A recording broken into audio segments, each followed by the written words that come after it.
Allahumma salli ala Sayyidina Muhammad.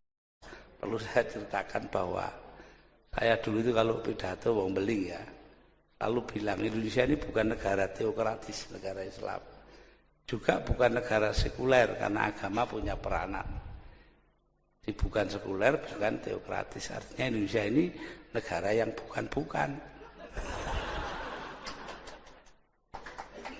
Nah ini, ya Pak, lu mau beling kon pidato salah sing ngakon.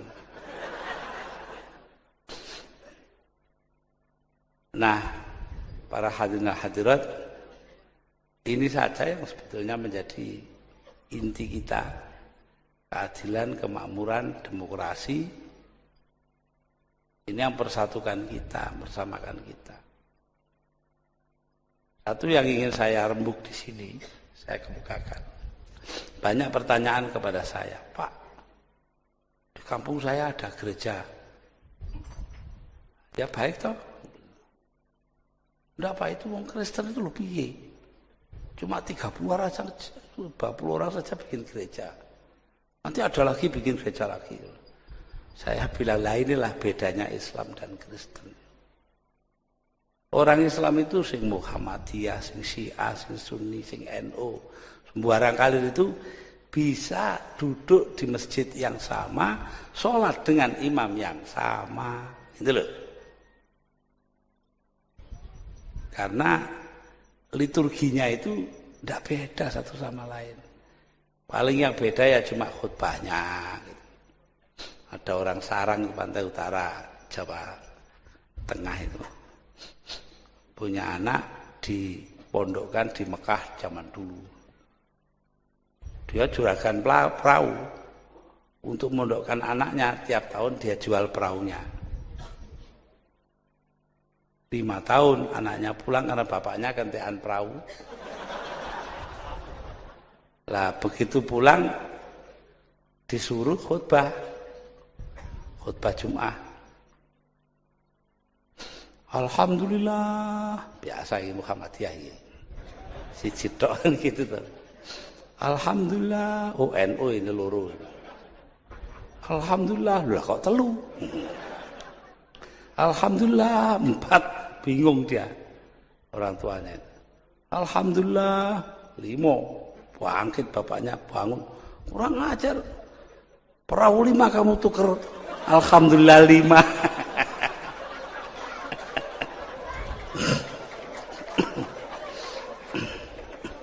Tapi pada dasarnya ya walaupun bagaimana orang khutbah itu ya segitu-gitu itu. Sampai dibujui saja enggak tahu kok. Mergo khutbah cara Arab yang dipuji wong Jawa. Jadi ada khotib orang Arab biasanya jual minyak wangi di kampung hari Jumat di daulat suruh jadi khotib. Nah, dia khutbah itu. Al-Jawi ya'kul khannas. Orang Jawa makan ular. Sing siji ngerti. Wong Jawa ini lungguh depannya khotib itu terus jenggelek gini lho. Lah apa muni ini? Jare si khotib iku khotib palsu ini katanya. Li khamsun. Ana salasun wa anta isrun. Saya akan dapat 50.000. Saya 30, kamu 20. Terus yang jamaah tadi itu ngerti cara Arab, radhiyallahu anhu.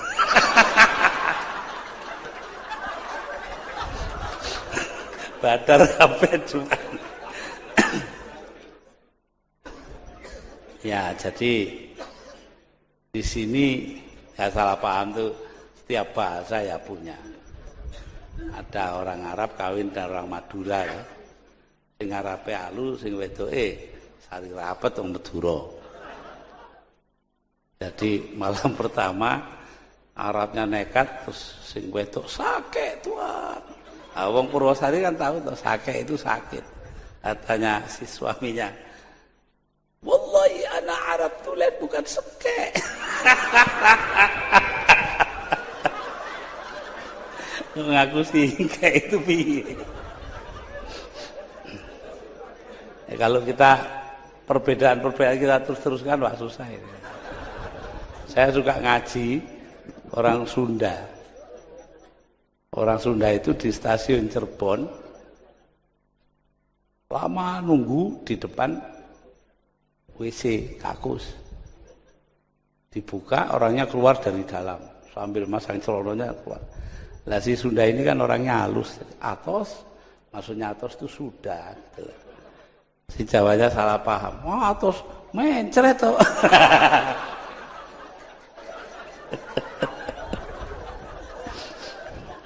Maaf Romo, saya ini modalnya orang ngaji keliling ya gini. Harus cerita yang lucu-lucu, kalau enggak orang lari. Dan harus begini. Enggak boleh obrak-obrak itu tuh. Itu bukan mubalik, itu mantan dan ramil. Wah, ada yang begitu. Mantan dan ramil suruh khutbah. Ya ayyuhan nas, ittaqullah haqqa tuqatih wa la tamutunna illa wa antum muslimun. Wahai manusia, bertakwalah kalian kepada Tuhan kalian. Awas kalau tidak. Pakai awas baru. Lah itu baru khutbahnya sana itu. Ya. Jadi begitulah para hadirin hadirat, ini mestinya serius jadi guyon ini. Saya minta maaf pada Kiai Soleh ini. Ya saya rasa itulah yang perlu saya kemukakan, bahwa saya sangat bergembira berada di Pondok Ngalah dengan universitasnya yang tumbuh berdasarkan asas kekeluargaan, yang tidak beda-bedakan orang. Ya, ini sebetulnya ya pondok itu begitu. Di mana-mana dulu pondok tidak beda-bedakan orang. Mau anaknya yai gede ya tempiling sudah. Iya. Saya waktu kecil itu pernah yang tukang lampu itu namanya Mbah Saleh. Akhirnya jadi Surya NU, sekarang udah mati di Nganjuk. Nah, satu hari saya dengan teman saya, "Wis, kamu ajak Mbah Soleh itu." Diajak entah nggak tahu diajak beli apa. Saya ke dalam ngambil lapnya lampu itu kan. Tak karu-karuan ambune, tak celup banyu, saya lempar ke tengah masjid. Padahal sana orang tidur jejer-jejer gitu loh. Sebentar aja roto sak masjid kena kafe. Lah itu. Jadi persamaan sampai kepada gangguan saja ya sama.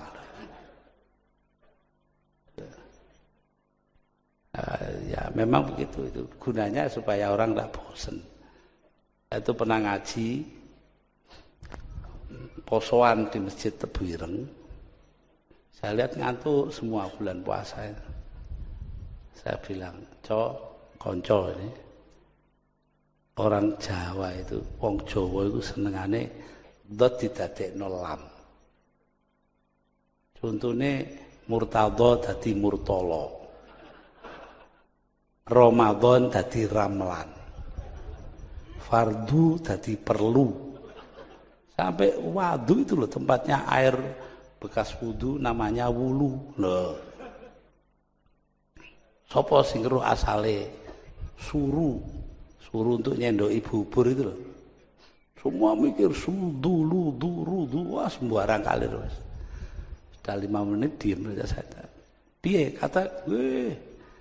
Suruh asalnya ya godong gedang. Mana ada suruh dari plastik, kan tidak ada. Ya inilah wong pondok itu harus gitu ini Romo. Ya, terpaksa. Nah, dalam kita bergembira seperti ini dan mengingat bahwa tugas kita itu adalah menciptakan persaudaraan, arahnya itu ya kalau dirumuskan dong, saya ini wong NU ya, yaitu ilahi kalimatillahillati hiyal ulya, itu saja. Tujuan kita itu meninggikan nama Allah yang sudah agung lah itu. Kalau ada yang punya tujuan lain untuk kemuliaan diri sendiri itu ya tidak begitu tepat lah. Tapi justru kalau kita ini bekerja untuk Allah semata-mata, seperti yang dilakukan Kiai Soleh dengan perguruan tinggi dan pondoknya, itu pertama akan diterima dengan baik oleh Allah, kedua membawa kenikmatan bagi warga masyarakat umumnya, dan yang ketiga memajukan Indonesia, tanah air kita. Itu aja. Di situ aja. Lah gedung, lah inilah itu semua kan hanya sarana saja. Saya nggak tahu rektornya di sini siapa. Saya bisa ceritakan suatu waktu saya ini diundang orasi ilmiah di sebuah perguruan tinggi di sana loh, daerah Tapal Kuda sana di Keraksan. Lalu ya biasa karena mau ceramah saya duduk di antara hadirin. Tahu-tahu ada di pintu berdiri yang tukang kecerek itu loh, blok gitu itu. Wah itu dia di pintu, blok. Semua diam. Hadirin silakan berdiri. Bapak Muhammad Rektor akan memasuki ruangan. Ya ngono iku. Ngertine cek ngono diapano maneh. Mudah-mudahan di sini jangan dibilang Bapak Muhammad Rektor. Walaupun kadang-kadang ya begitu itu kan. Ya bedakan orang itu tidak banyak. Ada rektor sebuah perguruan tinggi, saya diberitahu orang karena itu saya tidak percaya, tapi akhirnya disuruh berdiri di belakangnya waktu menyanyikan Indonesia Raya ini. Tahu-tahu sang rektor ini apa nyanyinya? Indonesia siapa itu? Gimana ini? Belum nanti kiai jadi rektor. Sehabis jadi apa itu namanya inspektur upacara Menwa, resimen mahasiswa. Dia turun untuk memeriksa barisan kehormatan. Sana komandan upacaranya ada di pojokan. Udah begini, kiainya datang. Baik nak, baik. Ini bingung komandan upacara. Salaman tak ambek ya ini. Ya itulah. Jadi orang memang dibawa kebiasaannya sendiri-sendiri. Ya disinilah tempatnya kita menerapkan ukuran-ukuran yang sama bagi setiap orang. Jadi jangan dilihat bingungnya sang komandan upacara. Lihatlah bahwa dia masih takzim kepada ulama, itu yang penting kan itu. Begitulah para hadirin dan hadirat, saya yang dibilang orasi ilmiah itu sama sekali tidak ilmiah. Ya, kenapa? Karena ya saya tahu bahwa yang ada di sini itu tidak semuanya orang-orang yang pernah di perguruan tinggi. Memang nasib saya Romo, pidato di 5 tempat bahasanya lain-lain lah itu. Bahasa teleseran seperti di sini. Nah, iya toh. Terus nanti bahasa seminar ada sendiri. Kemarin saya di Semarang PGRI seminar. Nanti pidato di PBB pakai bahasa lain, bahasa Inggris umpamanya. Lalu pada kiai-kiai orang Arab ya harus bahasa Arab, kalau tidak dihargai. Ya, walaupun saya pernah bilang kepada Raja Fahad waktu jadi presiden, itu Saudi Arabia, Baginda jangan percaya kepada bahasa Arabnya jamaah haji Indonesia. Loh kenapa? Mereka pakai bahasa Arab kuno yang ada di kitab-kitab lama, sedangkan Anda sudah pakai bahasa Arab modern. Oh ya, contohnya apa? Seorang kiai, ya, syekh dari Indonesia pergi haji, habis taruh barang-barangnya dengan pembantunya dia keluar. Di sampingnya asrama itu jalan satu jurusan. Nah, karena dia dari depan, dia baca. Ya, jadi di sana itu no entry, tidak boleh masuk. Bahasa Arabnya ditulis mamnu'ud dukhul, tidak boleh masuk dari depan, boleh dari sana satu jurusan. Kata kiainya ini kepada pembantunya karena dia nggak ngerti bahasa Arab sekarang. Orang sini. Kenapa? Karena dukhul itu kalau di kitab-kitab lama itu hubungan seksual suami dan istri. Nah di situ kok mamnu dukhul dilarang dukhul. Orang sini keterlaluan. Loh, kenapa? Masa begitu kok di jalan?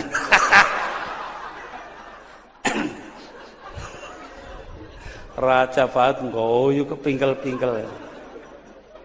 Setelah sampai kembali di Jakarta, seminggu kemudian saya dapat surat dari seorang warga negara Saudi Arabia.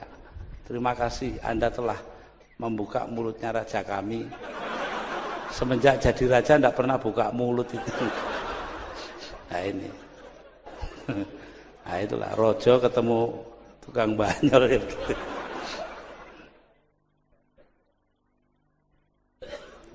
Nah, karena di hadapan Romo, saya tidak tahan terpaksa menceritakan yang ini belakangan ini sebagai penutup. Beberapa bulan sebelum wafatnya, Sri Paus datang ke New York di Amerika Serikat. Sore-sore dia naik mobil di pinggir kota kan sepi. Dia bilang kepada supir, "Pir, berhenti. Anda pindah ke belakang, saya ingin belajar nyetir." Umurnya 84 tahun. Jalan saja setengah mati, nyetir. 2 menit masuk Solokan. Polisi datang, sudah urusi semuanya beres. Ya tidak kecelakaan, pelan aja.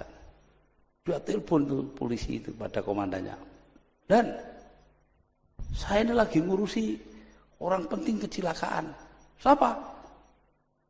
Presiden? Bukan. Wakil presiden? Bukan. Menteri? Bukan. Senator? Bukan. Gubernur? Bukan. Wali kota? Bukan. Nah, siapa? Nggak tahu. Supirnya saja Paus. Sing diurusi kita malah supir sih nak buri. Ya ini saya tidak tahan. Di hadapan pastor ya saya terpaksa. Demikianlah para hadirin, kalau diterus-teruskan tambah tidak karu-karuan. Nanti ngambrak enggak. Karuan ya lebih baik berhenti di jalan. Nah, terakhir saya usulkan ini teleseran. Itu untuk menjadi pedoman kita kata-kata seorang penyair Arab. Waladatka ummuka ya ibna Adam bakiya wan nasu haulaka yadhakuna surura faj'al li nafsika an takuna idza bakau fi yaumi mautika dhahikam mazrura. Ibumu melahirkan engkau wahai anak Adam. Ketika itu engkau menangis. Tidak ada bayi lahir, tidak ada. Wan nasu haulaka yadhakuna surura, manusia sekitarmu semuanya tertawa gembira. Oh, bayinya lahir selamat gitu ya. Faj'al li nafsika an takuna idza bakau. Karena itu buatlah dirimu ketika mereka menangisi engkau di hari kematianmu. Loh itu. Dhahika masrura, engkau sendiri yang tertawa karena gembira. Itulah hidup, itu esensinya di situ. Jadi ini yang saya minta supaya padanya ini itu semua arahnya itu satu, berbuat baik untuk orang lain. Khairun nas anfa'uhum linnas. Saya rasa demikianlah yang perlu saya kemukakan, karena memang saya kemari ini untuk ada hal lain yang ingin dilakukan, yaitu untuk ikut di dalam pertemuan silaturahmi antara sesama kiai. Nah, ini kalau disuruh nutup itu bingung ya. Kenapa? Karena NU itu dulu miliknya kan wabillahi taufik wal hidayah. Sekarang dipinjam Golkar. Susah setengah mati saya ini. Ahmad Abdul Hamid almarhum dari Kendal itu mencarikan gantinya, wallahul muwaffiq ila aqwamit thoriq. Sekarang di mana-mana wong NU begitu. Tapi saya ini jengkal, saya tidak mau gitu ya. Tambah ya lah wis. Wabillahi taufik wal hidayah, waridho wal inayah. Wassalamualaikum warahmatullahi wabarakatuh. Allahumma salli ala sayyidina Muhammad wa ashghili zalimin bil zalimin. Allahumma salli ala sayyidina Muhammad wa ashghili zalimin bil zalimin wa akhrijna min bainihim salimin wa ala alihi wa sahbihi ajma'in. Allahumma salli ala sayyidina Muhammad wa ashghili zalimin bil zalimin. Allahumma salli ala sayyidina Muhammad wa ashghili zalimin bil zalimin wa akhrijna min bainihim salimin wa ala alihi wa sahbihi ajma'in. Allahumma salli ala sayyidina Muhammad wa ashghili zalimin bil zalimin. Allahumma salli ala sayyidina Muhammad wa ashghili zalimin bil zalimin wa akhrijna min bainihim salimin wa ala alihi wa sahbihi ajma'in.